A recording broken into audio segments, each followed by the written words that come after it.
welcome everyone who is here in the room, and we're live streaming on Facebook. So welcome everyone from around the globe who is here as well. Anyone new?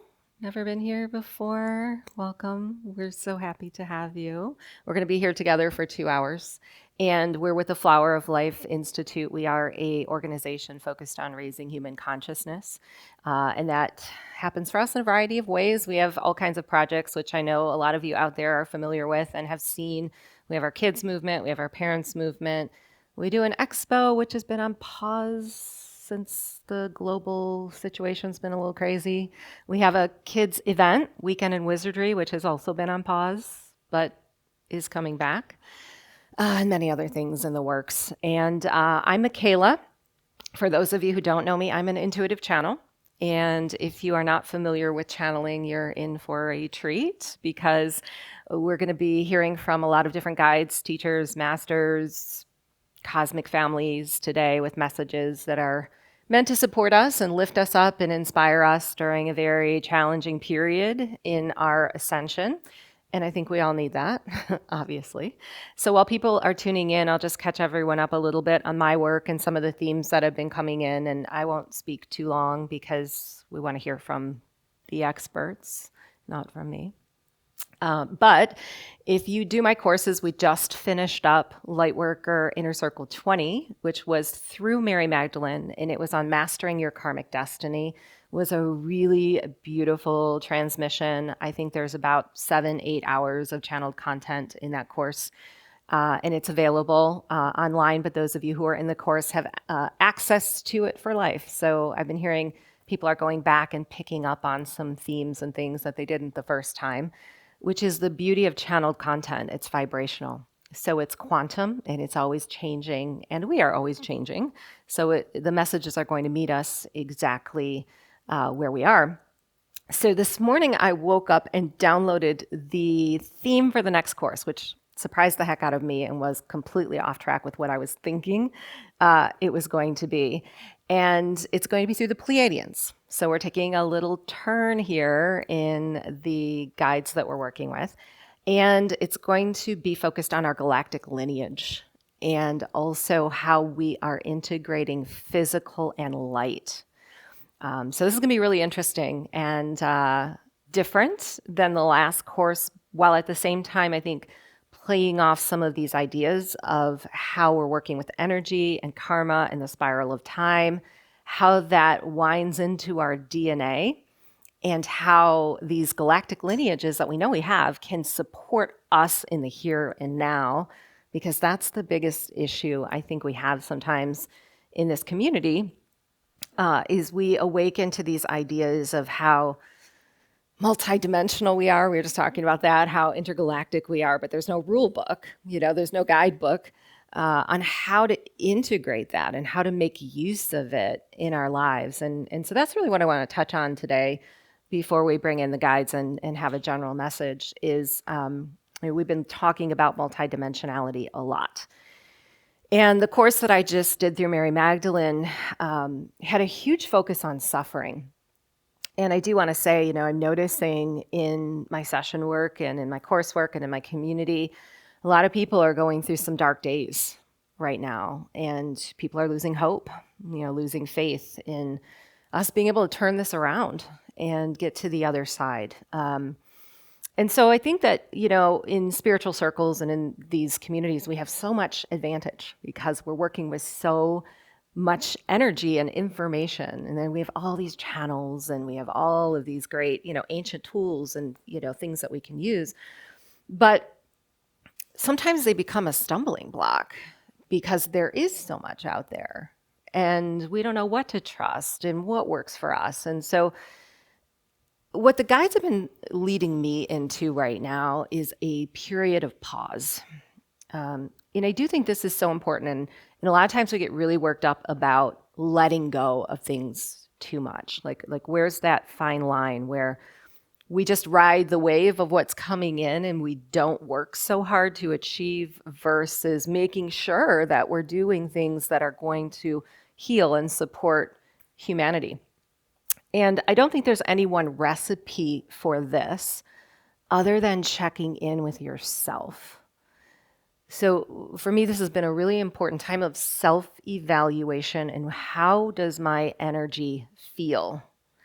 Because if you look back at the channeling, going back years, and if you've been in my courses, you'll know that a lot of this reptilian influence that the guides talk about that we have going on the earth today is a mind influence. We're being led through the mind to create that way. And even in spiritual practice, we are projecting through the mind to try to control outcomes. And I very gently plant the seed that this could be a little reptilian in nature, that if we're only working with the mind, we're missing a huge component, and that's our emotions and our ability and depth of feeling and compassion. And so for us to really heal others, we have to have that juice in ourselves and that connection going so that we know we're creating good things in the world, but we're also fulfilling ourselves. And so let's face it, this has been tough. It's been tough. I mean, I know the people who are watching out there, like they're my neighbors. I mean, they're working with people, holding space for people all day long. And, Barb is the best teacher in this. For me, she's constantly reminding me of the importance to heal the healer. She's always driving that into my head. You have to heal the healer. So feeling our way is so important right now. It's everything really, because unless we can feel where we're at, we don't know what's right for us. And so I've been led to step away from all of the media, alternative and conventional. And I think it's good to know, but getting lost in that knowing can really throw us off track. So we were talking in the room a minute ago about transparency and how things are so transparent these days. I was seeing all these truths bubble up to the surface so quickly. And I just watched a video, a terrible video about mainstream media and the war, and an image that was used of the war that was really not true. It was an older video from a game, right? So when you consider that stuff, it can be so defeating. I mean, no wonder we feel like there's no hope. But this, if you twist it around, is telling us we have no other choice than to go inward and trust our own truth. When the waters are so muddy out here that we don't know what to follow and what's true and what's right, it can make us a little crazy. And our nervous system takes a huge, huge hit when we have this internal kind of query going on all of the time. And one of the most powerful messages that I brought up in a couple of events ago through the Pleiadians was consciousness must rest in what it knows in order to expand. So sometimes we have to step away and allow things to simmer and give ourselves a chance to internally catch up. And we may come to a conclusion about the world and have this brilliant aha moment, and then go back onto Facebook and see somebody negating that very idea. And then we sink a little bit deeper into that dark state because we think, well, who am I? How can I be trusted? And that's really what this is all about, is finding the trust and the faith within ourselves so that we can see it in the world. And I think that's the paramount message across the board in all of this, is that all of the things that we've lost faith in, all of the people, the government agencies, authorities, that we've lost faith and trust in media, they are a true reflection of this loss of faith and trust in us. And so to find that, we really have no other choice than to go within. And that's really where solitude and silence and stepping away can be hugely profound, because we have to question why it is or what it is we don't trust. And if you were with me for the course through Mary Magdalene, there was this beautiful transmission where she said, if there's something that you are not trusting, it has to be within yourself, because nobody knows what the next minute is going to bring, right? We might have a long list of betrayals in our past, and certainly we can see a lot of darkness on the planet today, but there is infinite possibility We don't know what the plan is for humanity. We can take a guess. We don't know what our soul's plan is. We don't know what anyone else's soul's plan is. So if that's the case, who are we not trusting? The only person we're not trusting is ourselves. So this is where I'm at in my journey personally. It's where the guides have directed me. And I think it's such a profound healing to step into, to realize that you are the one that is creating your reality. Not physically and I'm not even talking about manifesting and all this fancy stuff. I'm talking about feeling, because that's really where it's at. We have to get into the feeling of it, and we have to be willing to go deeper into that feeling and to a threshold that many of us are not willing to go, to really trust ourselves again, and to know that if we follow our guts, we can't get it wrong. We absolutely cannot get it wrong. So I personally think we're heading into a good time on planet Earth. I really do. I think even though there's a lot of extremes and a lot of polarity and a lot of really bad things going on, I see huge awakening across the board. I see it in my family. I hear it at the grocery store. It's swirling in the air, and that is a good thing. So when we're in the midst of darkness, we have to really hold on to and amplify all those good things so that they come back to us in duplicate. So, any thoughts, questions before we channel? All right. So here's the process. We are going to receive a message, general message for everyone out there and everyone in here that is best for us to hear. And I don't know who's going to come in today and deliver that. And then we take questions. So if you're in the room, raise your hand. We'll pass the mic so the people out there can hear the question before the guides answer it. And if you're out there, post it in the chat, and Ethan will read those questions as they come in. We work with a variety of guides, teachers, and masters, and this is vibrational. So it's not just about the intellect of the words. You're receiving energy, so you can just sit in that energy and receive it however is best for you, even if that's just meditating or resting. And I'm a trance channel, so I get myself completely out of the way. I may find myself floating over there in the corner as we allow these guides and teachers in. We're going to hear from the Pleiadians today.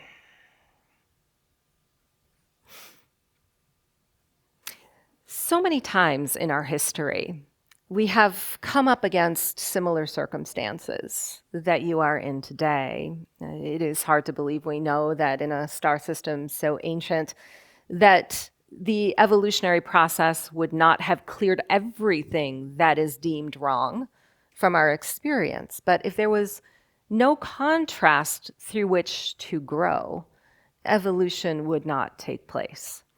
So we are always being challenged to look at history with a new perspective and to somehow use it as a tool to upgrade our lives.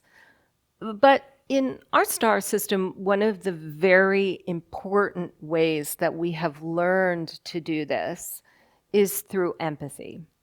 And we want to speak about the idea of empathy and how it is defined on planet Earth, because we know it manifests in many different ways. And we see empathy somewhat as the completion phase of a soul's internal ability to use emotion in real time and actually learn about itself, to receive a message that comes from the world at large and be open to understanding something that is not seen, that is not heard, or is not spoken. So we might say that a soul that is empathic has reached a certain level of consciousness or ascension where there has been some integration of their emotional spectrum. Yet on planet Earth, this has been so difficult, and we understand why. Because through a lineage of hurt and trauma and betrayal, going to the level of this feeling may be something that will cause us to hurt more. And this is what we came across in our star system as well. In fact, there was a period of time where our collective was going through a transition whereby physical beings were deciding to let go of some of their physicality and become more present in light. And it is a choice in our star system to do this. We can manifest in many forms in Pleiades. But there were some who were not in agreement with this. It was very foreign to them and not accepted. And as messages went out of discontent, those who were considering this option began to restrict even more. Because while it was their desire to experience light as opposed to form, they did not want this decision to harm others, to make them feel as if they were not heard. And what we came to in this period was that the ability to choose based on how a soul feels is so complementary to supporting the whole. In other words, there's so much division that goes on planet Earth. Human souls are disappointed in others because they are not choosing things that they believe in. But if each soul were to actually follow their truth to the highest degree, you would not have this great disagreement and polarity. In fact, souls who live and walk their truth with compassion and love for those who do not understand are helping to shift waves of conscious coherence, where oneness comes back into being. And it may seem as if this is disregard. Souls who are not taking others into account may disregard their feelings. And this is where the profound understanding that we know came in. Each individual's feelings are not our own to control. In fact, we have no idea where these feelings may be originating from or how they may be interpreted. So if we place our focus on changing the reality of every other by diminishing our own, we will only live in a restricted environment. In fact, we may even downplay a divine plan that is so profound and so exciting. So we take empathy as a very serious tool in our star system. We develop it, we practice it, but we know that when it's coming from outside of us, when we're picking up on signals of discontent, it is very important for us to self-examine, for us to go in and find out, where are we overcompensating for something or diminishing a part of ourselves for a misunderstanding in another? What has blossomed in Pleiades is a level of responsibility far different than that word could ever be defined here on planet Earth. Our sense of responsibility stems from within because we know our truth is so valuable to the entire whole. And we think that this is ultimately the passage through which humanity finds itself within the new earth. We hold ourselves in great respect for all that you are and all that you continue to be and are growing through, and are always pleased to support where we can. Many blessings, and we're pleased to take questions. My question is to Holy Mother. Are you Jesus Christ's mother? Are you asking for my confirmation that I am here? Yes. Yes, I am ready for your question. Who is Jesus Christ's father? When we look at relationship in a physical plane, as we are a genealogy or a family lineage, it is something extremely important, we know, and it is a part of any human story to relate to a physical father. Yet, when masters come to the earth, especially in the light of Immaculate Conception, they are seated by multiple masters. meaning there is a conglomeration of beings coming together to create in love and support of another and send a part of themselves through one soul back to the earth with many lessons. So for us to say that there is one Father would diminish this idea that Jesus is a man of many masters and walking a lineage of many fathers. But on earth, he was mentored also by so many in the mystery schools as a young child.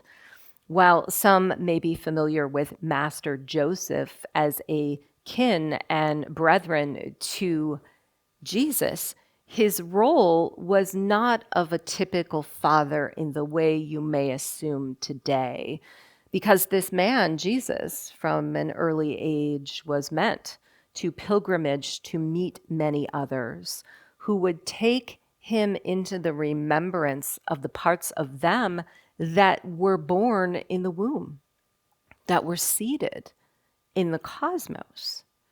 So we might say that the entire path of Jesus's life was an awakening to parts of him that came from other dimensions and that manifested on the earth in the form of light to teach, so that he may walk with those teachings within him and share with others. You see, on the earth we know, in a physical body and with a physical mind, it seems a linear process that the birthing of a soul would require a female and a male individual. But in our time, immaculate conception was something very familiar. Those of us who received children in this way were prepared also from birth. In other words, we were told of our legacy and that we would bear children who would come to us instantaneously through the breath. And this was my experience. I was to be awakened in the middle of the night to many angels and given the message that this process would begin. And I was guided to breathe in a certain way, and I was guided to relax. And I remember my light body traveling beyond the earth and being assisted by those who had gone before me. And it was like a Kundalini experience that many would have today, but one that I will never forget. When Jesus realized that this was his origins, it was very confusing for him as a young boy, because he grew in a family that carried a very physical lineage beyond those that conceived immaculately. But this is how he knew that his purpose was clear. It was how he affirmed that he was receiving messages from those that were his parents and those that would guide him throughout his life. Who is spraying chemtrails and why? What are the effects on life forms such as humans, animals, and plants? We are the Pleiadians. And to put this responsibility on any one individual or group of individuals would diminish the widespread activity that is truly taking place. Because while we could point fingers at some humans that we know are very involved, the origins of this goes beyond Earth, meaning there are intergalactic beings with malevolent focus who are both influencing and working with humans who have a similar intention. But also know that what is being sprayed, while it has been predetermined as chemical, is also a frequency. And this is the most important reason that this program goes on. While the chemicals that are sprayed are having a very detrimental effect on plants, animals, and physical bodies, The response to how those chemicals interact with other things in the environment is the most important reason it still goes on. So we want to explain this while staying neutral from fear and also projecting some hope for the future, because we know that many of you are aware of the new technologies that are far more advanced and strong in their capability to eradicate the human mind and body. These are designed to interact with the metallics that are being sprayed upon the earth and come in many other forms, for it is not just the activity you speak of that is causing this anomaly. We see it being laden in foods, for example, and medicines, being used as an underlying frequency in music. And this is why we say it is so widespread and difficult to contain to any one individual or group of individuals. And we have to also recognize that human consciousness plays a role in everything that it's experiencing. And this is a difficult statement for us to make, for it may seem as if we are placing blame. But the level of consciousness that humanity has been at for a great number of years has allowed this interruption to take place. But we know that the awareness or the level of understanding that humanity is now coming to in this area is so profound. Many of you speak of a tipping point. And what is the tipping point for these things to be eradicated from the earth? Well, we believe that it is a shift in belief and awareness. The second that a human realizes there is something going on that they were not privy to before, they've expanded in consciousness. And because of this, they are modulating the consciousness of the entire planet. And so if there are a few individuals who are the driving force behind something so destructive, and a great deal of others who are managing their frequency and awakening in consciousness, we will see great change take place with very little effort. So what we are saying here is how we perceive everything has the possibility to change it, even if it is a dense physical form. For example, we have spoken very often in these transmissions about the idea of infinite potential or infinite possibility. Every time something is happening in your experience that you dislike or is uncomfortable or harmful, a constant request is going out for its opposite to be born. And source energy is good. So source will create for you the opposite of what it is you're experiencing. But the opposite timeline vibrates so differently than what you're perceiving that it's important to hold space for it to arrive. Meaning, as you are aware of all of these things that are going on, you are reminding yourself that they are possible to be eradicated. Now, what we believe is that if these are frequency-based, if this is their true intention, they can be changed so easily as you walk into the fifth dimension. Because ultimately, what you are here to do is not change everything with your hands, not have to physically effort to work so hard to manifest the reality that you want, but to allow it to come into being. And this is part of the problem that we see going on the planet today is humans have lost a great deal of faith. And while this does have its benefits at times, because when we lose faith, we are seeing with such clarity the things that are wrong. It is just that we're out of balance with what is right. And so if we slightly adjust our attention to keep in balance reality and that which we know is good, we will always allow these new timelines to find themselves present within and upon the earth. Could the guides give some insight into the significance of the Passover and Easter full moon happening within the same weekend this year, and what can we expect energetically? Yes. So we are the Orion Council, and we're so pleased to offer our ideas on how we see this manifesting. Yet before we do, want to remind everyone that you are individuals and you are all in the midst of your own personal influences that will interact on a grander scale with the ones that are reaching the earth. So for us to define an overreaching and common theme would diminish the idea that everyone is going to receive exactly what they need in the time that they receive it. Yet we also know that this is a period of creativity.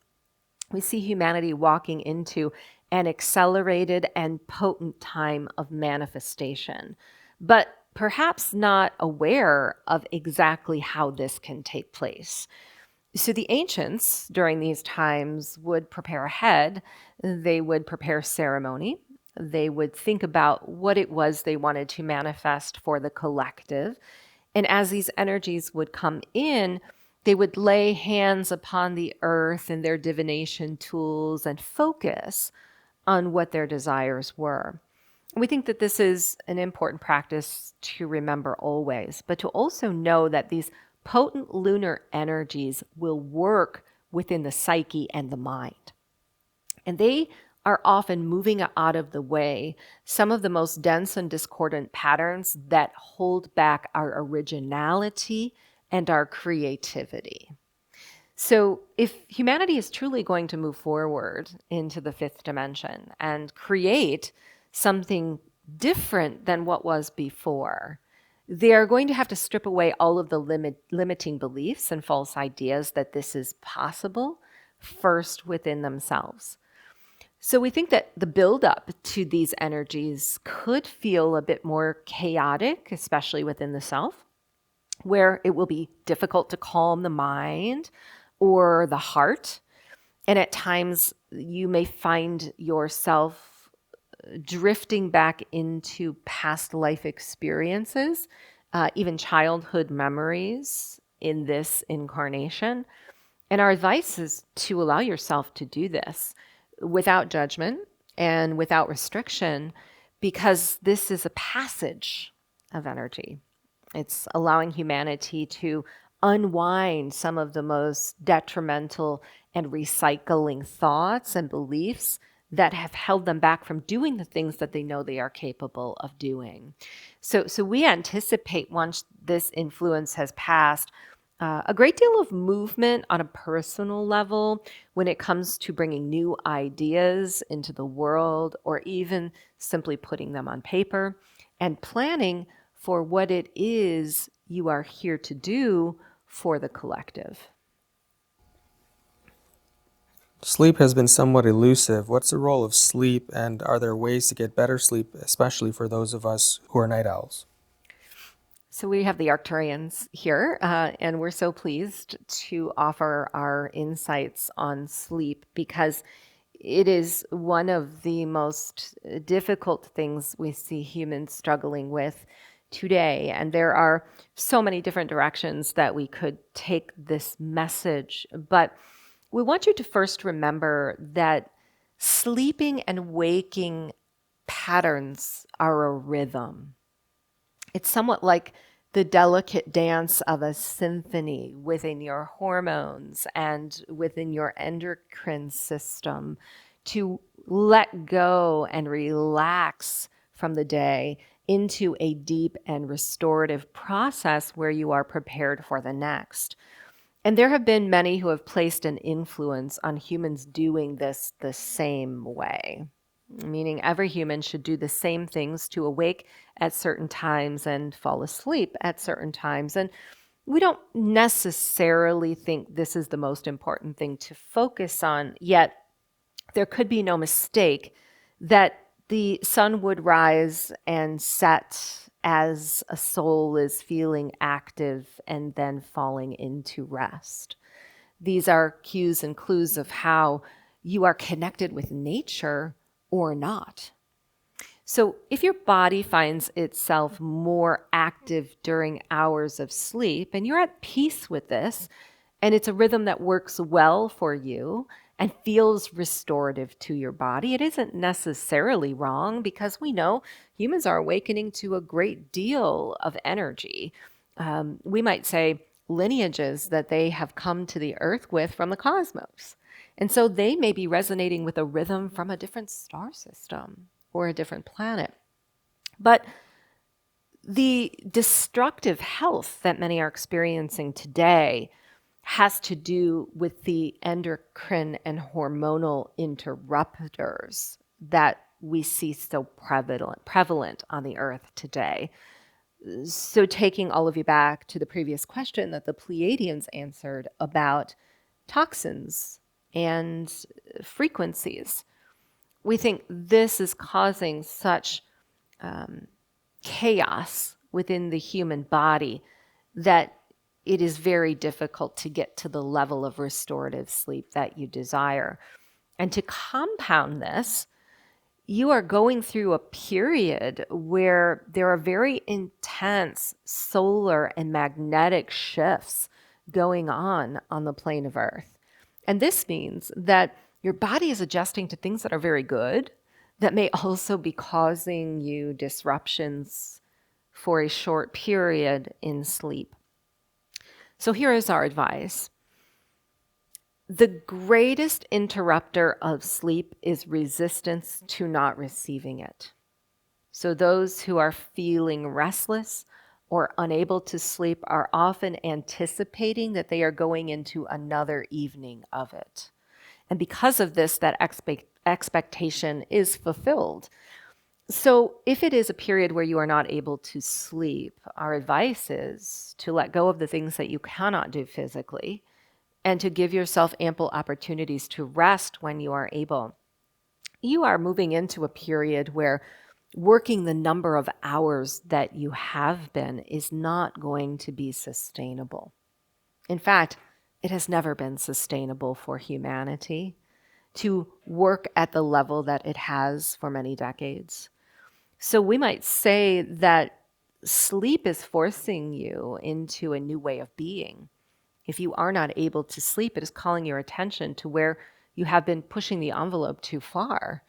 And to make subtle and gentle adjustments in your schedule may be required for a time until you find a new rhythm that is more fifth dimensional and more available to respond in ways that are intuitive. But frequency is something that we know humans have a great deal of ability to work with, and we encourage you to do this as well. You must look at everything coming into your body and everything that you are surrounded with as a frequency, and take inventory of when those frequencies are coming in and how they may feel in your body, and shift them accordingly until you are able to find restful sleep. This has to do a great deal with electronics. This has to also do with chemicals in foods. And it has a great deal to do with what we are paying attention to that is causing us stress. Stress is the underlying factor in the inability to sleep, because the body knows exactly how it is meant to rest, but if it is on high alert, it never has the opportunity, because it will not rest if it believes there is something and it should always be on the lookout for. So searching for the areas of stress in your life and somehow eradicating those is our best answer. When you talked about sleeping, and this is something related, dreams have got meanings, because nowadays I see some dreams there either my assignment is not completed, or I'm preparing for an assignment and I cannot complete it. So my question is whether these dreams have got meanings. Yes. So we are Archangel Michael, And we are here supported by many ascended masters who speak through this channel simultaneously. Dreams are so important because we let go of our ability to control when we find ourselves in a deep state of rest. And because of this, the subconscious is working on our behalf, sometimes to travel beyond the veil and retrieve information that we need to support us in the here and now, and other times to understand better what it is we must let go. But unfortunately, when we wake the next day, the mind may not have the best grasp on our time travels. Again, we are making something very profound and very massive into something so small and linear. So let's talk about the soul's path or divine plan and what that truly is. Because on the earth, it is distilled to something that is done. We are here with a plan and a purpose that we must accomplish in order to leave behind a legacy that we decided on before coming. But we are this legacy in action in every minute. So if we were to transition from the earth right now and look down upon our lives and everything that we have done, we would feel complete. And we know from where you stand today, this is a difficult thing to realize because you see so many mistakes and unfinished plans and things that you believe you are meant to do that you do not understand how will get done. But you are always exactly where you are meant to be. So sometimes what our soul is doing when it's projecting into topics like our plan is working out this idea of mystery. We may not know here what we are meant to do next week or in another year or 2 years. And there's some energy building within us behind that, meaning we are attempting to control or truly understand and know what it is we are yet to do. But in dream state, we may be retrieving a message that is so massive, a vibration that is so big that it comes in and integrates with us and helps to lead us day by day to do the things that we were always meant. Meaning, we're not always meant to know the entire answer, because if we did, why would we stay? If we knew exactly what we were meant to do, what would be the joy of being in a physical body? So time-traveled events, they can be within our past, our future. They can be in other experiences that we've had on the earth, or they can be a culmination of all of those things. And if we do not know what it is that we are meant to take away from it, we must sit in the contemplation that it was simply an energy that we were bringing in and using as a tool and a GPS to guide us at this time. Two related questions together. How are the solar winds affecting us? It seems they are quite active these days. And I'm exhausted a lot the last few weeks. Could this be the coronal mass ejections? Can you talk about that? Yes, so we are the Council of Light, and the coronal mass ejections have been a very important part of your ascension timeline, but also we know very turbulent to integrate. And let's speak first to the idea of solar and what this is and how it reaches the earth and becomes a part of us. Now, many of you remember that in ancient civilizations, the sun was worshipped as a god.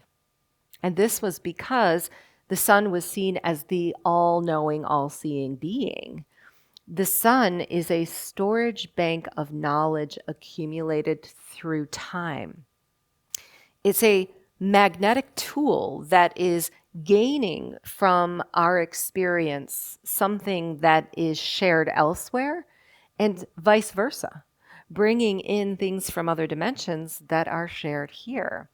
So when mass solar injections are coming to the earth, humans are receiving the counterbalance of energy and information that is needed to accelerate them forward. In fact, there's a great deal of connection to the inner earth that is driving this energy, meaning Gaia's magnetic poles are shifting. Her internal core is changing. The grid systems are interlocking. And because of this, solar is bringing new waves of energy and knowledge. We might say Akashic record energy to each individual human. And this is not easy, we know, to receive. So the idea that you may feel exhausted can be understood. When the body needs to integrate, it will rest. Sometimes this is knowledge that our minds are not even familiar with. We see souls awakening to terminology and philosophy that they've never considered before, all of a sudden magnetized in their world. And this is how solar works. It calls our attention to the things that we need to understand next, and parts of us within ourselves that need to blossom. So we might consider solar winds like the Mother Universe's hand scattering seeds of knowledge throughout the earth and the plane of Gaia. And for those who are ready and willing to receive them, there will be advantages. But for a period of time, the body may struggle. And this is why. Your physical bodies have come up in a dimension that has been very different, obviously, than the one that you are in now. And when we speak of these differences, they're quite expansive. It would take us a great deal of time to quantify what we are saying, but we know you feel what we are speaking of. Your bodies were designed, created, and developed in a different vibration and different belief systems than what you have today. And this is evident in humans attempting to change their relationship to their bodies, to detoxify and to purge chemicals. But light is finding its way into form because form is ready to transmute and alchemize. So what's happening is the physical body, when it receives these solar energies, is releasing whatever density exists that can no longer be present in the vibration it has assumed. Think of solar periods as advancing your bodies and your frequencies forward, but often in a very forceful way, we regret to say. It is just a very important time where your acceleration of consciousness and all of the work that you have done is truly paying off, because Gaia is moving into a new position within the galactic grids. And because of this, she's ready to receive higher potent plasmic energies and Akashic knowledge to suit who you're becoming. But this doesn't come easy. So our suggestion is very similar to what the Arcturians suggested with sleep. You have to let go of the judgment and allow yourself to rest and to receive in whatever way is best for you. When we realize that we are all things and we are in a hologram experiencing ourselves through many dimensions, and there is a certain detachment even from belief, what now? What is the purpose even of that belief? I know we can create from a space where we are more aware and conscious. At the moment, everything seems without any direction. We are Mary Magdalene. And where you stand is truly the pinnacle of transcendence. Do not question it in the wrong direction. Because when we begin to see ourselves through the multiple lens of energy, it may seem as if we become very disillusioned with the idea that we would have even incarnated. But this is where we find our true power. It's where we're able to let the world be what it is while influencing it organically and truly. So when you ask about creation, we might say that you are staring at the face of the definition of creation that you are truly letting go. Because to think that you have to do something in physical to be something else is the greatest lie. You have come as the most brilliant and beautiful manifestation of God consciousness there could ever be. So to attempt to change that, or to be something of it that is false, is what is wrong with the world today. But to break free of that, we may stand in the disillusionment of nothingness for a while. And we may only see the purity of light that we have become and that we truly are and have always, always been. So you ask, what now? And our answer is infinite possibility. That is what is now. It is as if the easel is completely clear and there is a blank slate with every spectrum of color on the brush in your hand. But go gently and easily with this, because where you are going may not seem logical from where you have been. When a soul reaches this, we'll say, pillar of consciousness, they may jump many timelines. They may accelerate beyond the third dimension or the fifth dimension so quickly into multidimensionality that it seems pointless to even do anything physical. So we want to remind you that you are physical for a purpose. And you should remind yourself of this daily, because there is imbalance that can happen in the astral. If we find ourselves too focused in our spirit, life may become something that we abhor. It may be something that we see as pointless. But to realize that we chose it means that it must have a point. So we must ground just as much as we find ourselves beyond the veil. And we believe that to ground all of this energy will be phenomenal for you. And we know you may ask for a recipe as to how to do it. And this could never be the same for any other human, because our advice would be to choose the things that physical shows you that call your attention or desire, meaning any form of movement, any form of creation that is physical, any connection with nature or Gaia, or especially with the body, even if it's for a very short amount of time each day.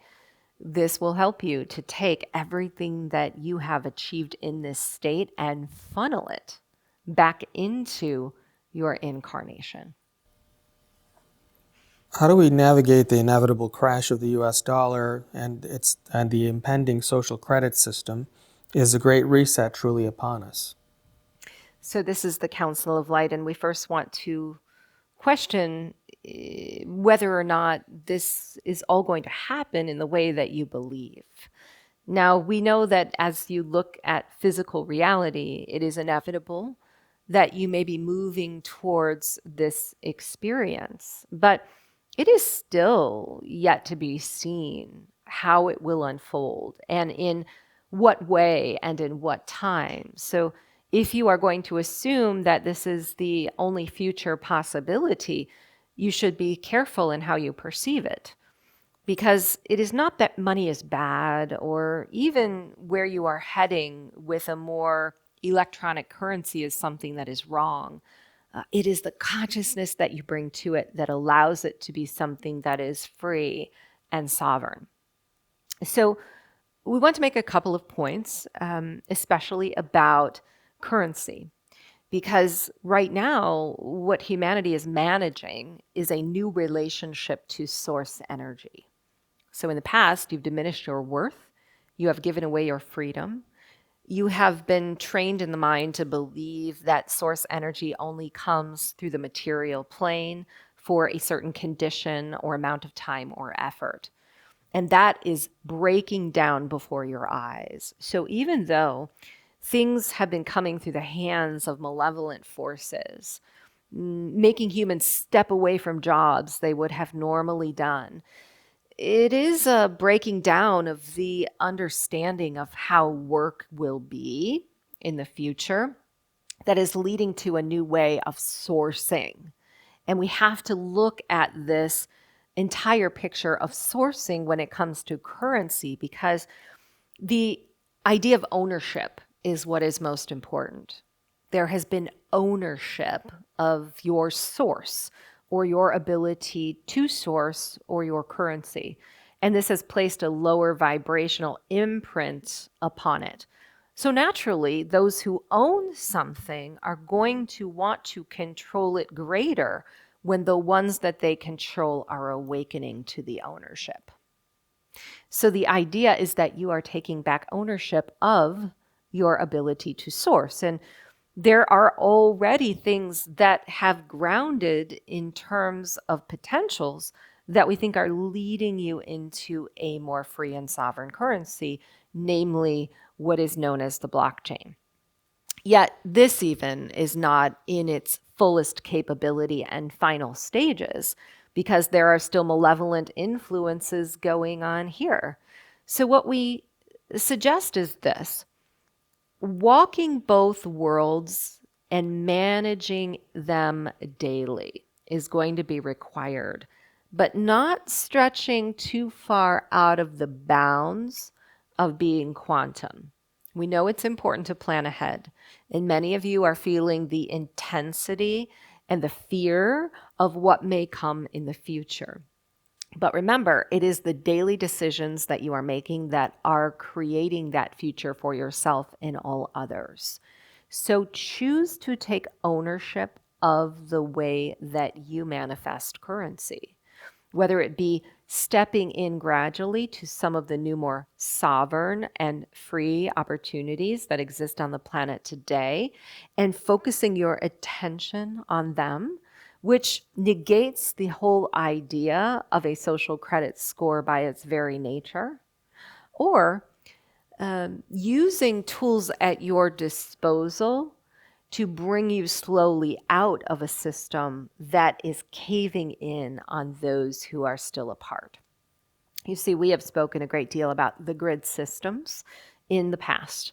We see the old third dimensional grid as being very dismantled and broken and restrictive and caving in upon itself in a sense, to the point where it will be very difficult to live a daily existence in that world. And we're not speaking of a specific job, for example. We're speaking of how the ownership of everything that we do is taken upon ourselves or stolen by another. So to truly move out of that world, you must find freedom in all areas of your life and implement it to the degree that you are possible in each day. And take a breath on this. Take it very slowly. We know it may seem a tall order, but social credit only works for those who are willing to subscribe to it. It is this simple. You are choosing to comply or not. And we know the answer to this may be there are consequences, and we have to consider those consequences so that we know we will not be in trouble. But this too is a self-defeating prophecy. You can choose consequences or you can choose freedom. You see, it is not that the world at large is restricting you. It is that you are choosing to create a more free world. Can the guides clarify what a hybrid essence stands for, and are they connected to the reptilian energy? A lot of misinformation is being spread on YouTube. So we're the Pleiadians, and we want to speak to this, but we also know that this definition takes a very broad range and spectrum of ideas. When you use the term hybrid, we relate to the origins of your seeding, meaning that humanity is a hybrid manifestation of very loving and higher dimensional intergalactic beings who heard the call and came to Earth and wanted to seed a new race. But when you bring in the reptilians, there is a story that is unfortunately behind this, because first, we want to clarify that not all reptilians are malevolent. And this has been an unfortunate truth that has been spread on planet Earth, that they are a negative race. And just like humanity, every race is diverse. Even in our own race, we have Pleiadians that we might say are in a lower bandwidth of consciousness. It does not mean that our entire race is affected to the degree that yours is. But at a period of time when humans were being seeded, there was a great cataclysm in the universe, a radiant energy disruption. And because the reptilian DNA was a part of humanity's, they began tapping in and utilizing that frequency to create through you. So we might say that humanity has become hybridized more in the direction of their reptilian lineage in the past than others. And this is in varying degrees. And when we use this, we are simply speaking of creation through the mind, because the reptilians have evolved beyond the use of an emotional body or empathy, as was spoken of in the original message. So you've been trained away from using these parts of your structure, and in doing so, become more hybridized to their genetic predispositions. Yet we don't necessarily see this as a negative, because every experience in the universe is leading us to a better one. And if there is something that is calling our attention to darkness or negativity, we have the ample opportunity to bring in even more light. So we're not exactly sure what to say about the confusion that's going on in the movement at large that you're referring to. But what we want to clear up is this. To truly reinstall the purity of your organic process is to know that you are a multidimensional race made up of many lineages, and utilizing the entire suite of your extrasensory abilities, your chakras and tools. This is what you are striving for, to really move into the purity of your original divine blueprint, and away from manifesting in a particular way that is more self-serving or egoic. Can you shed some light on the collective purpose of the millennial generation? This is my children's generation, and I've witnessed so much depression and anxiety with this age group. How can we as parents and grandparents help guide them through what's happening for them right now? This is Quan Yin. I welcome her. Every generation has its themes and comes with many patterns that it is meant to understand and to break. So as you speak to millennials, we know always there are deviations from this, because a soul may be of a specific age group, but living in a more enlightened manifestation of that. So we are speaking from a very generalized place. The main theme that we want to consider in this age group is identity. Because to look back at the generations before is to see a crisis of identity. And many of you who are birthing these children know that you have often come through times of deep and dark awakening to falsifying your truth, to living in ways that pleased others, or in ways that were deemed important for you to be accepted. And it is not to say that you have put this upon that generation. In fact, it's been just the opposite. Those that are parenting millennials have gone to the opposite extreme, because their identity crisis has caused them to be a bit more free and open with their own children, and allowing them to discover who they are and to explore. And this is why they may even be seen in the light of laziness at times, because this idea of self-exploration has never really come to an end. Yet they still see so much in the world that is causing them to feel as if they cannot be who they are. And this idea of understanding it fully is also a part of their process. You see, we never truly understand who we are in one lifetime. We think we do. That self-knowing will come to some critical moment where we understand the mystery of everything that we have ever been before. But this is a process that goes on and on. We are meant to flow and to change and to accept ourselves in whatever it is we see in the mirror. But the unfortunate thing about this generation is they're being fed ideas on technology that are causing them to solve this crisis immediately and in unnatural ways. So they're very quickly identifying with things that they believe are going to cause them some profound healing or insight that aren't really their truth.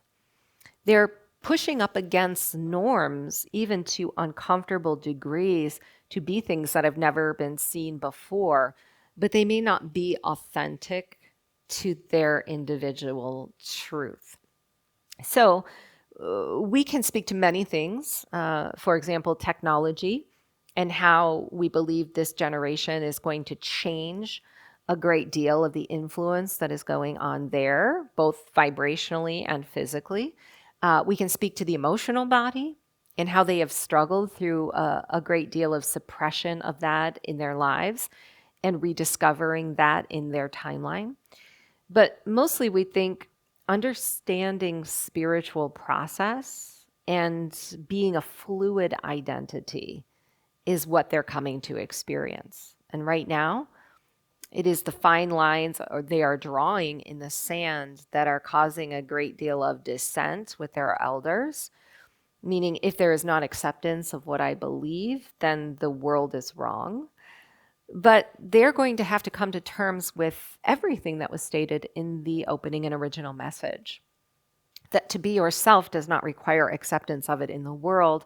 Being yourself is innate to the world and something that changes it. I just had a beautiful young friend end his life, and it appears a lot of people are checking out. Can the guides share more about these self-selecting to leave the planet through suicide? Yes, we are Divine Mother, and it is the most unfortunate passage when a soul chooses to leave the earth earlier than it had planned. But often we know this is seen as a mistake, something that could have been changed by another.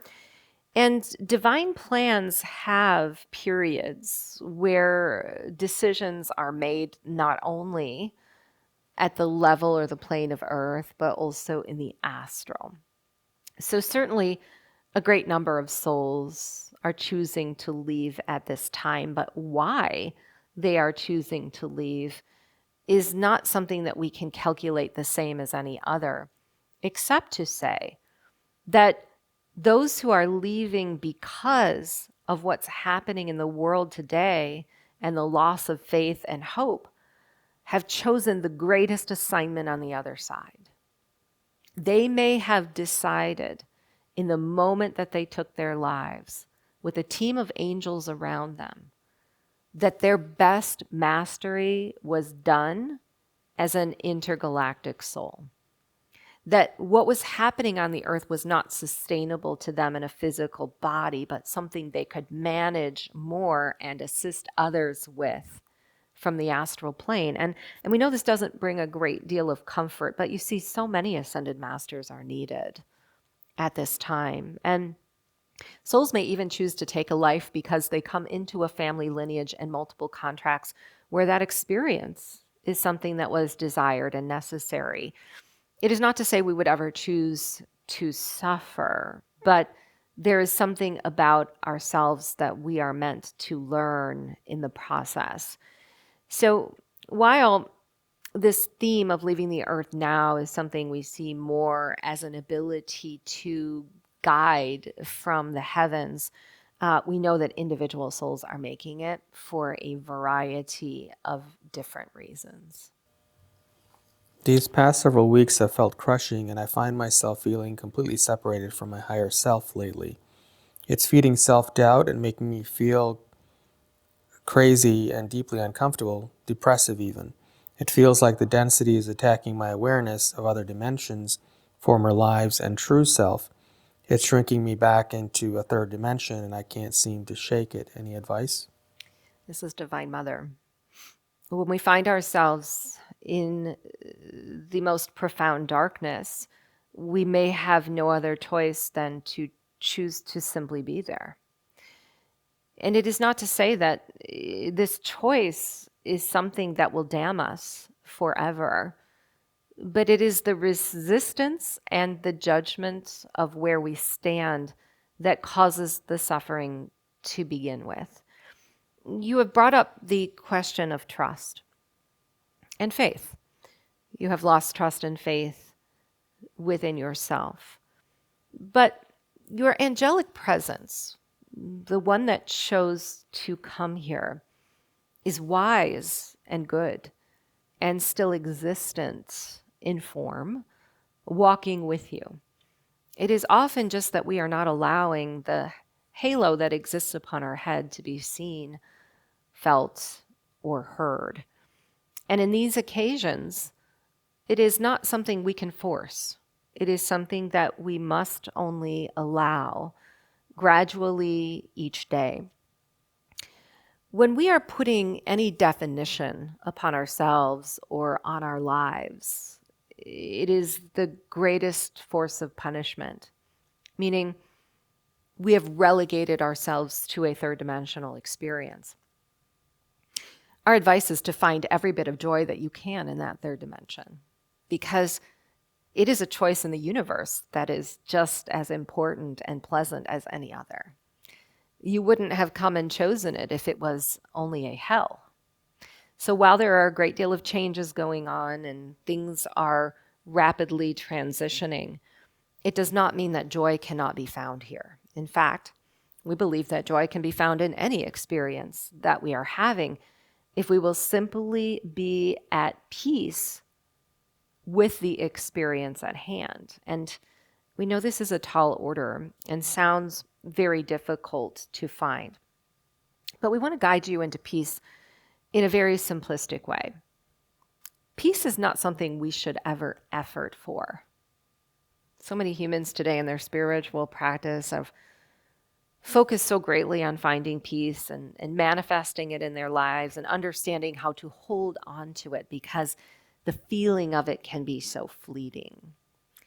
Yet peace is not actually a feeling. When peace arrives, it's a clarity, it's a frequency.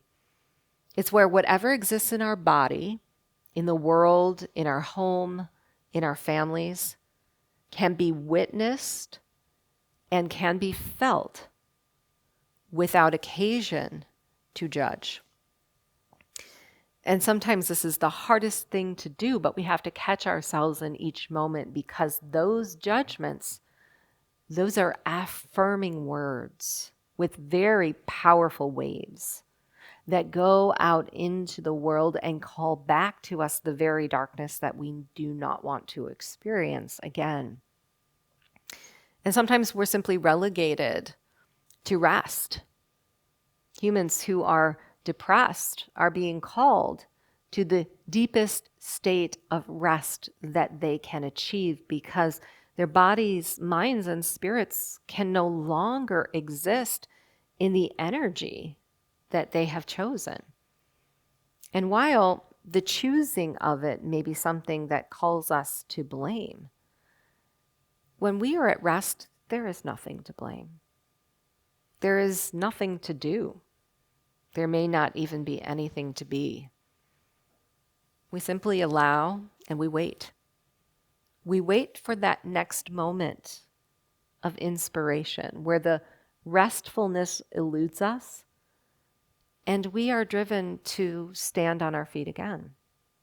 And this can come very quickly if we will allow it, because a soul is guaranteed only one thing, and this is change. I recently had my pet transition out of the physical world. Can you discuss the journey an animal soul takes, and does it differ from a human experience? So we're working with Archangel Gabriel, and I welcome him. And this is a very joyful answer and question that we are so pleased that you've asked, because very much like the previous question about Jesus, for example, and even suicide, animals come with a specific purpose that is multidimensional, and they are often carrying the fragments of many masters that exist within them. And this is why they are such compassionate healers. They can exist in our lives and hold space for us in any condition. And sometimes as they pass on, they are taking a seat on a council that exists simply for us, with other angelic beings and souls who are guiding our lives. And animals tend to want to come back again and experience physical lives. And this is why. While they take on the brunt of a great deal of emotion, which is why their lives are ultimately shortened, they sense and experience things to a degree that humans are aiming. Meaning, every scent of grass and the feeling of the coolness of the earth upon their feet and the taste and the sensation of the treats that they are given and the stroking of their fur is something that should be multiplied and duplicated beyond what you could feel. This is how animals are spirit guides. And so as they transition, they often come in ways that cause their owners to feel their presence. Because what they want for them as a guide is to feel deeper, to move into the senses in the way that they were able, and to experience the earth in the present moment, which is what they do. Animals are the most quantum beings on earth that you interact with. So they are teachers in this way. They come to help us to remember to be quantum, and they do pass on very similarly to singular humans, yet we might say a bit more advanced because they are beyond the idea of karma. They don't create karma. They don't necessarily experience it in the same way. So there's less review, and we might say more merging and very quick integration. Could you share some guidance and tips for those who are learning to channel? Yes, we are the Pleiadians.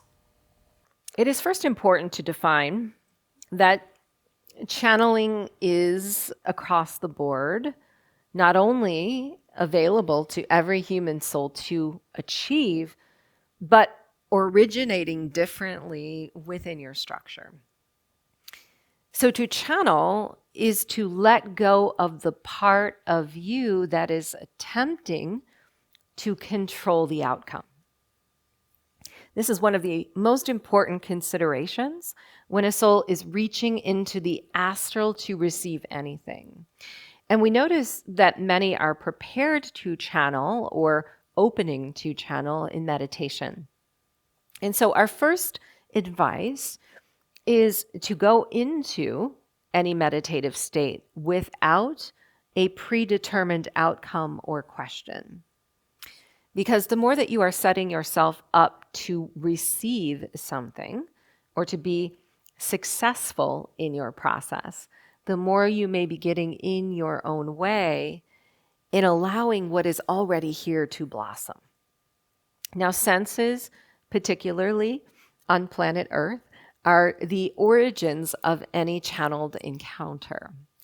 So we advise that humans get very physically in tune with the parts of them that are predominant, meaning there are senses within you now that are over and above the rest. They might dominate your day.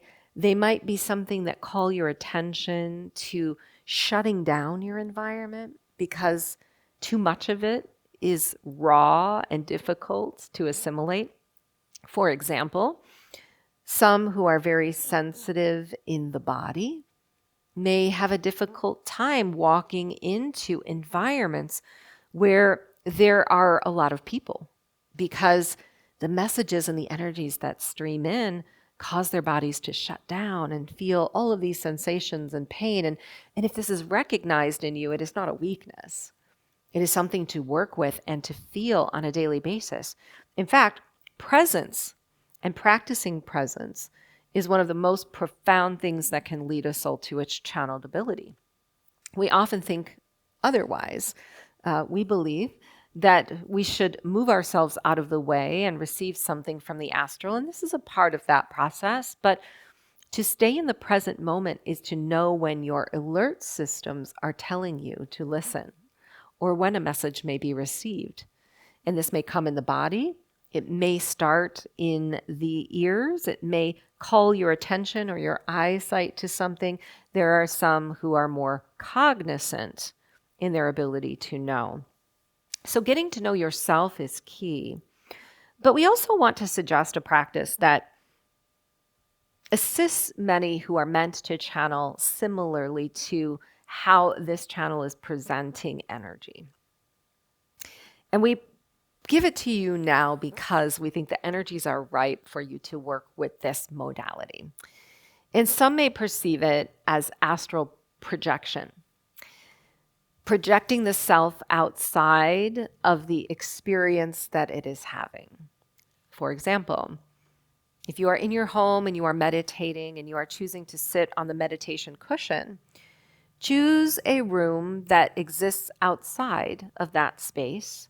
And as you close your eyes and relax, place yourself there. Begin to recognize all of the things on the walls and the carpet on the floor, or the cushion on the chair, or the sensation of heat and cold. And soon you'll begin to realize that a part of you exists here and another is projecting elsewhere. This is important because it helps to get the mind or the ego out of the way of incoming intel from those you are meant to receive it from. And always our advice is to state intention. There are many who are afraid of connecting to those who are not in the highest and best interest, and they may need to discern that something is of darkness. And if your intention is always pure and clear, and it is set with precision, there is no need to protect. This affirmation and prayer will carry you into connections that match your vibration and the purity of that intent. Can you speak about the 18th Dimensional Council of Light? Where are they located in the multiverse? What is their signature energy, and how do they support Earth at this time? So we just want to confirm you are speaking of an 18th dimensional. Okay. So we are the council. And so we want to share our understanding of the universe and the multiverse and various councils without causing too much confusion, because many souls today are conduits connecting with multiple groups of beings and councils that exist throughout the multiverse. In this universe, there is an organization of dimensions, and that organization is based on information. The vibration of information that matches any dimension is accessible through consciousness, meaning if a soul's consciousness is able to expand into the 12th dimension, it's accessing that information and able to retrieve it. Councils form in this way. So a council may call itself 9th dimensional or 12th dimensional because its consciousness is formed in such a way that it is accessing the information from that dimension. In this universe, there are 12 strands of DNA. A 13th strand is forming. There are 13 dimensions, and in progress will be more. But this is a manifestation that is not limited. And in the multiverse and other universes, dimensions go on and on. So while we resonate with the idea of a council of light that is 18th dimensional, we believe that the one that you are connecting to may not exist in this universe and may be called together in Akashic relevance for something beyond it that you are bringing in to contribute in the here and now. And this is not uncommon. There are souls who are reaching beyond the bounds, we might say, or the container of the universe that us and many others and you also exist in, and bringing in something that may be exchanged. Every universe is connected through a core that is exchanging information very similar to the magnetic grids of Earth. So everything is interconnected all the way up to the universal level, which is important to note because while we are a 12th dimensional council, it is our intention to continue to evolve, and we are always retrieving and exchanging data and information with other councils. With regard to trusting oneself with anxiety and insomnia, what are some of the processes for coming into calm and shifting the underlying resistance and pushing the body? This is Divine Mother. The root core of all anxiety is control. When we are attempting to control our reality, we are putting the body into an ever-present state of fight or flight, because this is not our duty. It is not our job. It is only our job to create. And so when you speak of anxiety, we want to bring you into a gentle reminder that everything that is coming your way to some degree has already been predetermined. So you are not here attempting to create or control from a place of nothingness. There is a vibrational wave that you carved out in the universe that connects to people and places and things and is influenced by a variety of energies that will call you to experiences that you are meant to have. And if this is the case, and we can remember this, we can rest in the idea that our creation is not in what we do, but how we experience what comes our way. So if we are anxious and we are feeling fear about the future, or we are unable to rest and get restorative sleep, we may need to remind ourselves of this daily. In fact, we may need to take a wellspring of responsibility off of our shoulders that has been placed upon us by others, or throughout our life has been ingrained in our minds and our hearts. This is some of the most important influence that we see humans have chosen to come back and experience, this idea of responsibility. Because responsibility at its very core, at its foundation, is love. What we truly want is to love others and to allow that love to originate first within ourselves.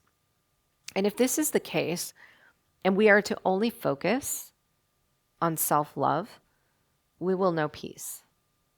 Because we will have everything at our disposal to allow us to relax into the process of our ever unfolding divine plan. Can the guides speak on Feng Shui practice? For example, does sleeping in a certain direction really have an effect on one's well-being? Yeah, so we're the Arcturians.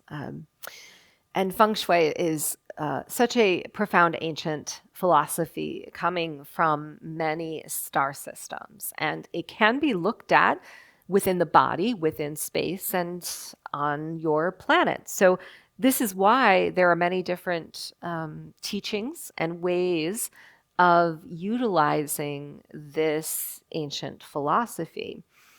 But certainly, Feng Shui can change our orientation to anything. So if we understand how energy flows, and we are somehow creating a barrier to that flow, we are going to feel the restriction in our bodies, in our space, or in our experience. And this originates within the human body. So the true Feng Shui is within a soul's meridians and grid points. If a soul has energy flowing in synchronicity and in symmetry throughout the body, it is in perfect, resilient health. But moving a bed, for example, or sleeping in a different position is something we recommend for several reasons. First, it is not just the way you might be blocking energy that might be realized and used as a tool to change your hormonal counts and ability to get into deep sleep, but also you might notice other things in your space begin to also change. Plants, for example, are receiving communication from human bodies that exist in the same home. So if our human bodies are out of orientation or have somehow flipped polarity, and we are living in this way, we may see a degradation in our plants' ability to thrive. This may also affect animals, for example. It can affect the health of every other human in the home. But to truly know the way that our energy works is to get inside of our bodies and trust the process of reading it, which again can be difficult because there are so many ways for us to learn. So we encourage humans to explore the idea of Feng Shui through various techniques like muscle testing. There are souls who are even receiving very loud messages that are verbal when they are deciding to orient their bodies in a certain way or to change things in their home. So go with how you are guided and then notice the results, not only within yourself, but within the environment around you and how that changes, which sometimes might take a bit of linear time. We might be hasty after making a change to think that it did not result in what we desired. But remember, in Feng Shui, especially in energetic patterns, our bodies become very used to the patterns that repeat. And if we choose to break them, it may take a while to hold a new one. And our advice is to give yourself time and to play with these various positions, whether it be furniture or with your own bodies, to truly determine the right outcome. What is the best way to clear the toxins in the body from foods, environment, etc., that cause harm in the physical body? Can an intention and blessing the food change the energy of the food? Yes. So we're actually working with the Mantis here first, and we have Archangel Raphael standing by. Welcome, both of them. You are asking us for very simplistic processes, we know, because detoxification is very complicated in the physical plane. But we want to affirm first that blessing anything through intention will change its vibration. But that intention cannot be muddied by disbelief. And this is one of the problems that we see going on, is that humans are paying so much attention to all of the toxins that exist in their world, and then attempting to use means like this with a small hidden voice that is proclaiming the opposite of what they are blessing. So be sure that you are clear of any negative beliefs or patterns, and it may, for a time, be prudent to focus on the fact that you believe you can transmute anything in your life. This belief, when practiced, whether affirmed or simply considered, is so profound because it tells the cells, it reminds the cells, in other words, of exactly who they are and what they are capable of. Yet we also want to talk about spinning or circling the body, which is something that many humans are aware of. If we look at structuring water, for example, when we are spiraling water, what we are doing is we are reminding it of its true nature, because the universal spiral exists in all things. We can see it across all of nature and even within the human form. So the common question is, which way do we spiral? Which way do we turn? Our first advice is to turn counterclockwise and see how this feels in your body, or use it in your water and see if you can detect a subtle change. Because what we're speaking of goes beyond the physical plane. Spiraling water, either within you or within a glass or a reservoir, brings it into a crystalline state. And crystalline energy has a very efficient way of transmuting anything in a lower frequency bandwidth. Now, In your body, you don't necessarily have to spin in circles, but you can try this if you want, because we think it is prudent and it's valid, and it's an approach that many have used before. You can even think about spinning the chakras and allowing the chakras to be that spiral of perpetuating transmutation. But we suggest, again, this counterclockwise motion with a caveat. You see, there is a great deal of polarity shifts going on the earth today, rapidly within Gaia and upon her surface. And when we speak of shifting polarity, we're speaking of magnetics and different dimensions and grid systems coming in. And so in ancient times, there were recommendations as to how this should be done. And while it seems logical to follow those to the letter of the law, right now, humanity must consider that they are in very quickly changing times with very individualized and different bodies in a different timeline than where the ancients stood. And this is why we're asking you to feel the power or the difference of how this may work in your own bodies. But remember, water, if it is not spun, can also be programmed. So when we are concerned that the body is not detoxifying itself, we want the water in our body to be raised to a higher vibration. This in and of itself will increase your energy output and help the cells to reorganize and restore themselves to perfect symmetry. In this way, no toxin or chemical can stay in the body very long and will be transmuted. So we are speaking of affirming and blessing the self, not just food. And this leads us into paying very close attention in a quantum fashion to things that you are speaking to yourself as well. Because there's been a great erosion in the body's belief that it has the ability to become the master that it is. And this is Archangel Raphael. Your cells are ancient masters. Every microbiotic in your body is a master ancient being. But it only remembers that if it is told. So many have eroded the body simply because they are so indifferent to it, or believe it is causing them harm, or does not measure up to what others have achieved. And this is not something that the ancients experienced because it was not a part of their timeline. So this is why detoxification happens so quickly for them. In fact, it is why instantaneous manifestation was possible, because the body is a vehicle in that process. So speak kindly to it and remind it of its power, and it will serve you well. What is the Mitchell Hedges crystal skull?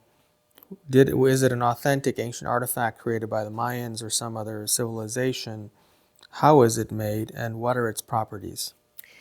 So the origins of this skull are something we want to speak about individually, but first comment on crystal skulls in general.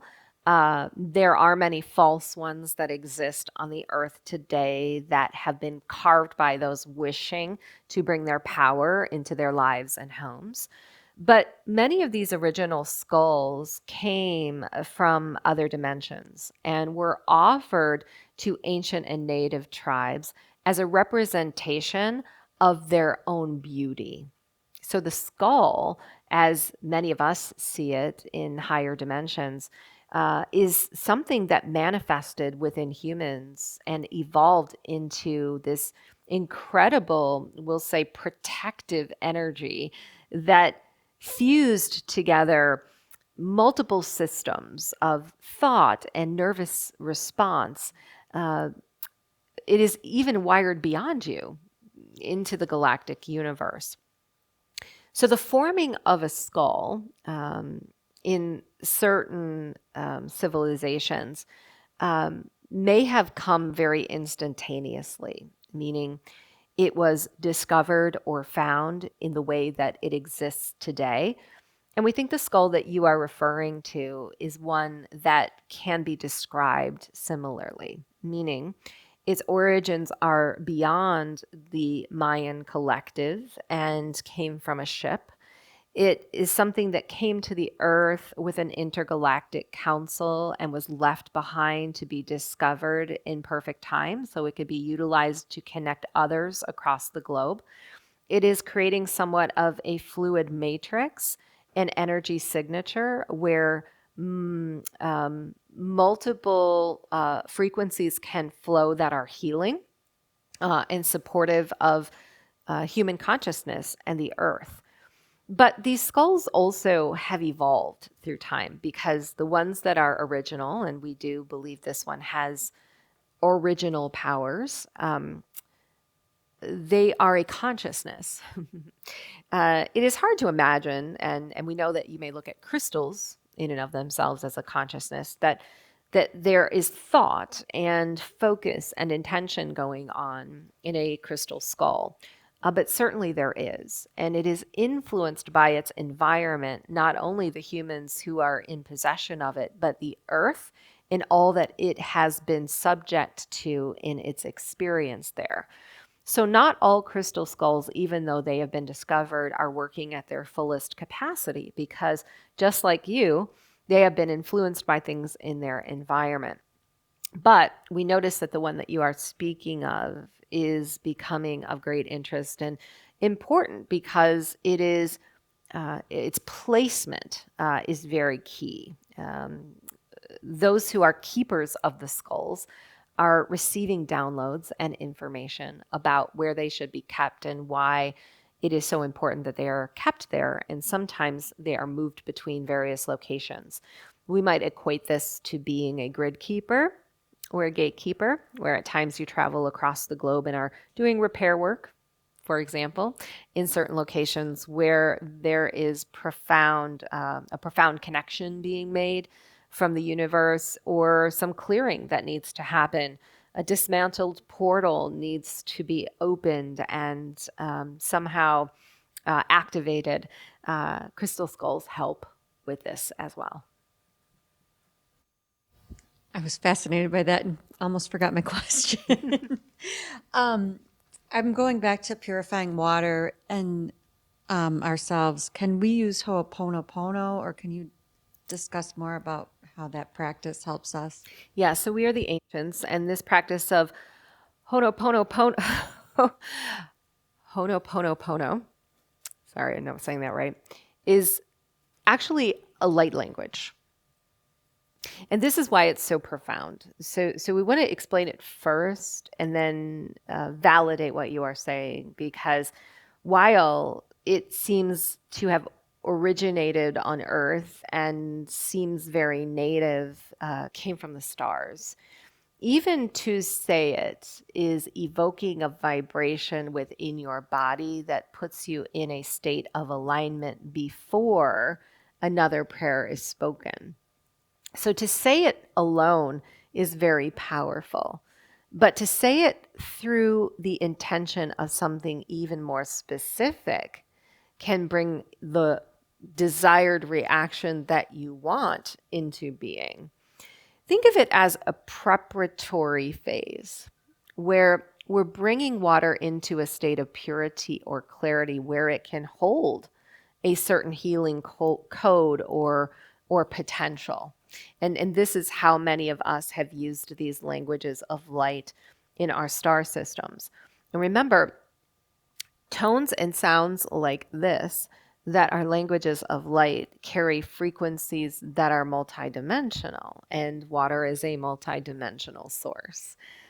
It is not only an element that came from Earth, that it was an element that was seeded here and evolved very uniquely to sustain humans. So we might say this is bringing multidimensionality back into an element that must remember it is such. Can you expand upon the statement, "You're always where you're meant to be"?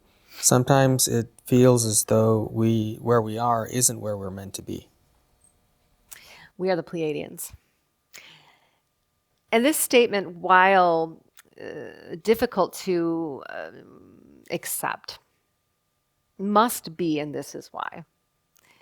Because you are consciousness projecting itself through a physical vehicle. And this means that the experience that you're having is not as important as how you are perceiving it. So to perceive an experience is the most profound purpose of any soul, because as it is viewing what is happening and having an experience of the experience, it's changing realities. So we know that sometimes things don't feel good. There's discomfort and you're in an experience that seems to be all wrong. But if you can remember that you are consciousness having the experience through a vehicle of physical energy, it might put you in the right framework to understand that the experience itself is transient. And it isn't something that perhaps we even need to change. While we are creators, it is not what we think we should have in our experience that is most important, but what our soul predetermined that was important to the collective that we typically get. Meaning the contrast or the polarity of good and bad and light and dark is necessary in any experience. It is just that sometimes we perceive that darkness as so dark. And sometimes it is our reality that difficult things happen and they are painful to us. But know this, you are moving through space and time at an incredible pace. And while you have chosen to be in a physical body, you are here slowing that down so that you can scrutinize every minute detail. That is the advantage of being in physical form. And we know that this may not resonate with some of you because you'd rather not spend time scrutinizing the things that you do not like. But this was your highest request. When we are this curious about anything going on in our lives, we begin to break apart the frequency of it so that it cannot stay any longer than it is meant. But sometimes we coagulate it into something more dense than what it is because we believe that it is so real that we cannot rid ourselves of it. So our advice when you hear this is to always remember the power of perception and consciousness. And it is not to say that experience is not real, but you are here to experience reality at a very slow speed and to ponder about it so that it can become something else. This is a combination of two separate questions. Many people believe we're moving to a new Earth. How do the guides see this? And we hear much discussion of the third and fifth dimensions and our ongoing transition from a third to fifth, yet we hear very little about the fourth dimension. Can you enlighten us about the purpose and presence of the fourth with regard to our ascension of consciousness? Yes, we are the Pleiadians, and we want you to remember that dimensions themselves aren't necessarily important, but we're going to provide a couple of key facts that answer your question about the third, fourth, and fifth and their distinguishing qualities, and especially why you don't hear so much about the fourth dimension. And this is very similar to other dimensions, for example, like the sixth or the eighth, because between each phase of consciousness or moving between various realms, there are transitions. And we see the fourth dimension as a transient state where light and form are beginning to work in concert so that a soul can step into the fifth. It is not something that timelines are actually built in and remain, not because they cannot be there, but because time works so differently in the fourth. You see, in the third dimension, physicality and material is very important. There's a slower speed of vibration, and we're learning how to work in a plane of existence where material is the primary. But what happens when we decide to evolve or move into a higher dimension is we're letting go of some of the idea that we are physical only. And we move through this time-space reality where consciousness expands so quickly that the fifth dimension is the next stop. And the reason we focus so much on the fifth is not to say you will be there a certain amount of time or that it is the most important place to be, but it is a gateway to multidimensionality, meaning the third dimension is very material and very physical and meant to be that way, and it is not wrong. It's a playground for many who choose it this way. The fourth dimension is a transient space where you're learning to merge physical and light and let go of some of that material focus. And typically, timelines don't exist here because it's very hard to build them. They don't really have a relational place in our lives. The fifth dimension opens our minds to the idea that we can create in whatever dimension we want, and we can bring information in from any dimension and utilize it in the here and now. So you've asked where humanity is in this process, and we think the waters are very muddied. In other words, you're existing on a planet that is managing multiple dimensions at once. And this isn't necessarily bad, but from a grid perspective is causing some chaos. So when we refer to grids, these are simply channels of energy where information is exchanged. And in the greater universe, there's a grid system that connects all planets, stars, beings, so that information is shared and energy is built upon. Evolution happens in a very profound way. For a very long time, Earth has been encapsulated, meaning it has been existing in its own grid system. It has created a grid there that is third dimensional and material. It does not connect to the universe, so it does not receive greater support and Akashic information from elsewhere. And because of this, humans have been cycling in the same timelines and repeating the same energies for a very long period. This is now changing. So your consciousness has been the foundational change. Your growth in vibration, your growth in consciousness has created timelines that don't fit into the old grid. And the encapsulation has been breaking away, and Earth has been moving into a new position. All of this is due to your efforts. Humanity caused this to happen, and we can't reiterate that enough because we think it is the hope that you need to understand you are going in the right direction. There would not be the disintegration of any grid system, dimension, or experience if the group of souls who were there weren't ready for a new one. It is just that you're managing the in-between, the place between the old and the new. And we think that you're managing it far better than what you believe, meaning we know you are paying attention to a lot of things that seem to be restricting your freedom, but these things were not visible from where you stood several years ago. And that shows in and of itself a shift in consciousness. There are so many timelines that are now anchored in the fifth dimension that are pulling Earth in that direction.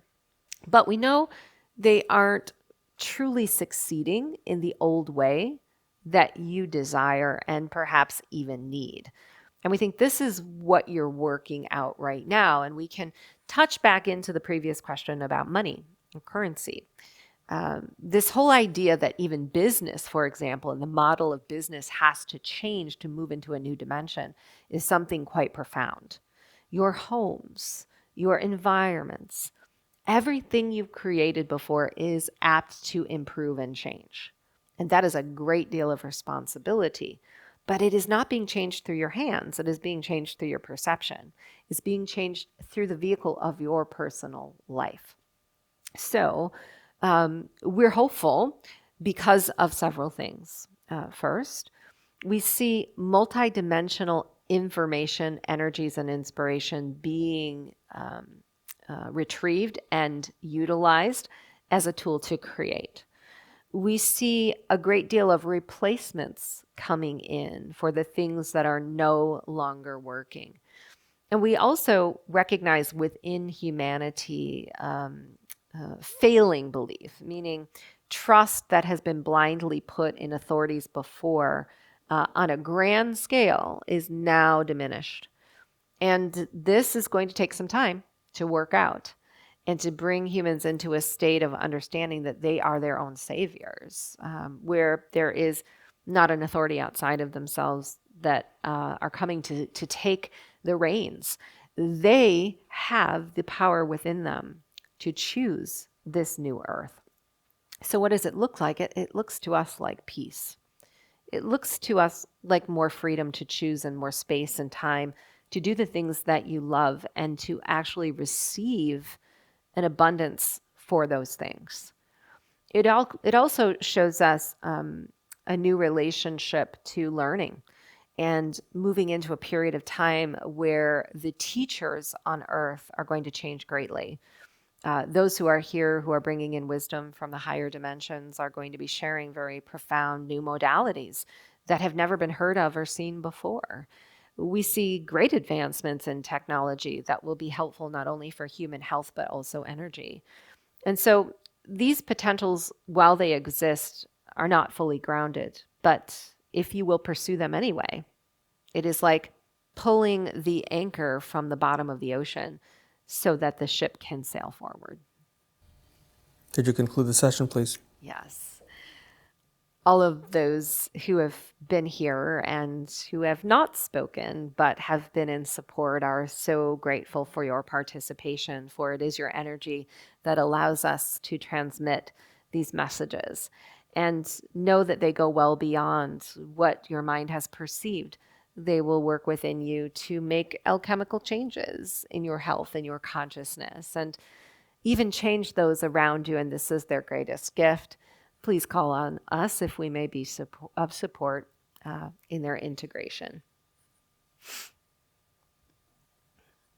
Okay. Thank you for being here. And thank you for being here, all of you out there. We're going to take a short break, about 15, 20 minutes-ish. And then we'll be back with Ethan and Barb. They'll be doing an amazing energy transfer. And we'll start a new live stream. And if you're here, we'd love to have you. So